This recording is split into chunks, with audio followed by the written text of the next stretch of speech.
hip, stick. I'm coming off steam. I better not catch your bluff. What's a king to a queen? Watch your back in my spotlight. All the eyes on me. Pick a lane, be a smart guy. This the A1 team. I'm the queen of this town. Round here we like to get down. Freak, get up to this sound. Like I'm the best. I'm the best in this. Shoo la la la la la la la. Shoo la la la la. Shoo la la la la la la. Shoo la la la la. Quick to the pound. Be on the sideline and sit down. I lay clean to the crown. Pull it up, get a drink down around. Essence of the best sense, got a few cents left for the whole crew stepping out smoothing. I'ma buy the bar tonight, so drink till your feet get light. Shoo la la la la la la la. Shoo la la la la. Shoo la la la la la. Shoo la la la la. So the brief that Tommee Tippee came to us with was to launch 2 new breastfeeding product innovations in their Made For Me range, which was some innovative breast pads and a double electric breast pump as well. But they had another layer to the brief, which was to be known as the brand that was really there for mums. They've been around for sort of decades and have got a really big reputation in the UK, but they wanted to grow that reputation in the US and Australia, which were their other key markets. So they wanted to use this brief as an opportunity to really show how they understand mums and how they're there for them and how they want to be there to help them. We executed the brief by really sort of looking at what they were asking us to do. They wanted us to make them the brand that was there for mums, but we needed to really understand how mums needed a brand to be there for them. We didn't want to just assume that role, so we took it upon ourselves to interview a series of mums to really understand their breastfeeding experience, both while they were doing it, but then also in their 2nd and 3rd trimester of pregnancy, how they were sort of preparing for that experience and what they knew about it before it came upon them. So we interviewed these mums and we found out that actually when it came to breastfeeding, it was often so much harder than actually having the baby itself. As we were talking to them, we found one really prevailing insight that really inspired how we answered the rest of the brief. And that was that breastfeeding was like the cruelest joke after labour that no one prepares you for. We really understood that mums felt really kept in the dark about this whole world of breastfeeding.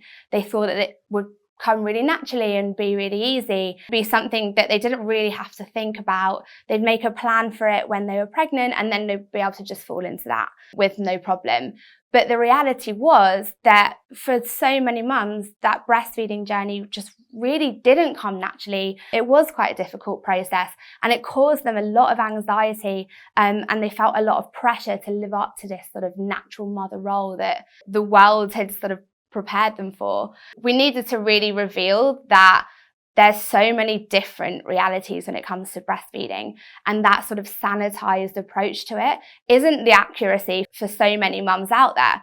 So we needed to sort of stand up and change the status quo and reveal these different breastfeeding stories and different routes into breastfeeding to really properly prepare pregnant mums for what was to come. But we wanted to do it in a way that really spoke to mums and really spoke to them in their language, a language that really was on their level, that really related to them. And that's how we landed on the Boob Life as our campaign platform, because mums don't talk about breasts and breastfeeding, they talk about boobs.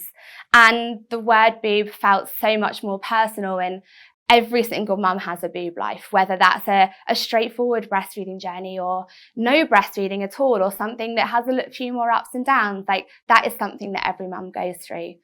And the boob life doesn't just stop at breastfeeding. It's about body image. It's about the changing relationship of your body. It's about how your boobs are like a sexualized part of you, or they make you feel sexy. And then all of a sudden they're this sort of functioning milk machine and they're there to do one thing, and that's feed your child. It was definitely a change that we wanted to acknowledge.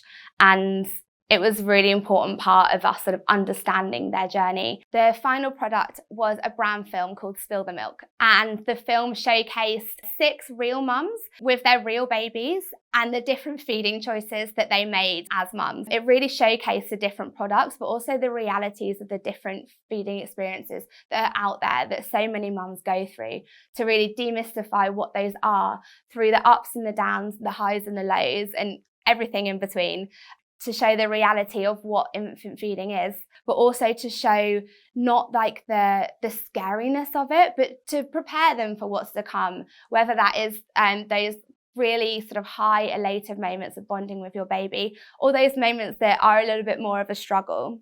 The film was made with The Gate Productions and our amazing director, Fiona Burgess, who really brought her own experiences of being a mum to the film and helped us work with our real mums that were cast into the roles and really bring out their passion for being mothers and their vulnerability that they feel when facing this scary world of feeding. You could really feel her experience of being a mum in that film because of the sensitivity that was there, but also of how the Boob Life felt like a battle cry for mums to really energize them and show them that they will find the confidence to make the right decision that's for them. The film was a mix of live action, but also we use illustration to showcase different boob metaphors and boob moments. The pain you feel when breastfeeding, or how you can feel like a milk machine, or how your boobs are basically an alarm clock for your baby. And we use illustrations by Liana Maher, who has worked with Tommee Tippee before on previous work, to really bring those to life in a way that felt fun and colourful, but immediately relayed the message to mums that were potentially going through the same thing. A problem that we did have, and that was a big part of the brief, was that Tommee Tippee were a very established brand in the UK. However, they didn't have quite such a presence in the US and Australia, and we really wanted to land the brand in those markets with a bit of a bang that allowed them to stand out and grow credentials in a way that was not in just a functional way, but they were there to really stand up for mums and to really get them and to really be in their corner as they went through their parenting journey.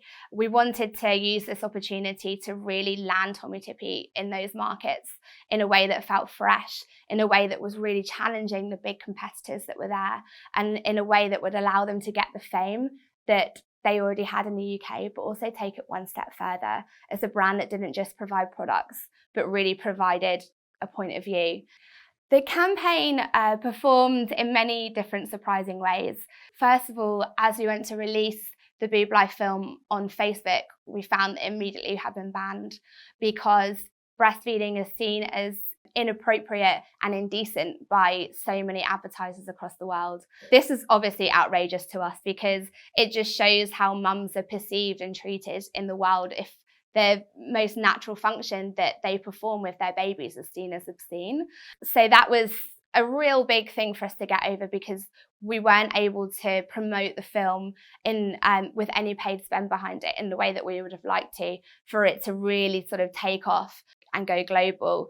However, we seeded it organically across our social channels, across the Tommee Tippee website, and through some really great press office work by the local markets, and actually found that the organic traffic that the campaign garnered and the attention that it got from the media because of the Facebook ban actually really helped us to move the needle and start that conversation that we were out to start, because mums and non-mums alike were quite rightly outraged that this had been banned, and it started a whole conversation about why and how women and mums in particular are treated by the media and constantly shamed and judged for being just who they are. That actually, the outcome of that was exactly what we wanted to do. We wanted to start a conversation, we wanted to shake up the status quo, and we wanted to change things. And we really feel like the Boob Life has enabled us to start that process. We saw a 400% increase in engagement on Tommee Tippee social channels the second the Boob Life came out, because of all of that conversation that was happening around it. It was so great to see so many comments and conversations starting on our platforms and out there in the media, in the comments below articles, just about celebrating the Boob Life film and also celebrating what it was there to do. It was through speaking to so many mums and hearing about their experiences that we found out what the real problem was.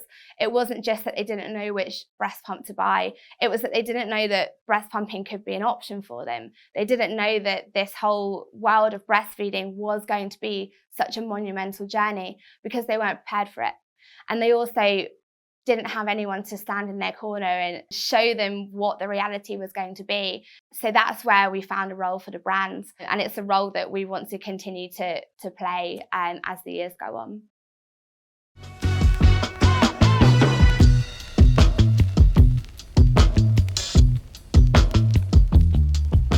Campaign sought to connect CHD's residents who were obviously suffering from isolation, loneliness, with virtual volunteers all around the world.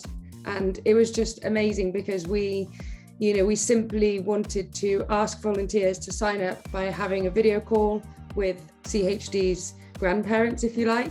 And our strategy really was around forming meaningful intergenerational relationships. So Adopt a Grandparent changed dramatically throughout the course, and this was down to the sheer number of volunteers that signed up. So given that CHD Living have 800 recipients of care and we have 90,000 volunteers, we didn't want those volunteers to go to waste. So we are now in development of an app where we can offer a safe and secure space for the video calls to happen. We're turning Adopt a Grandparent into a charity where we're going to hopefully work with care homes all across the world to support them in offering Adopt a Grandparent to their residents. So their residents can sign up and adopt a grandchild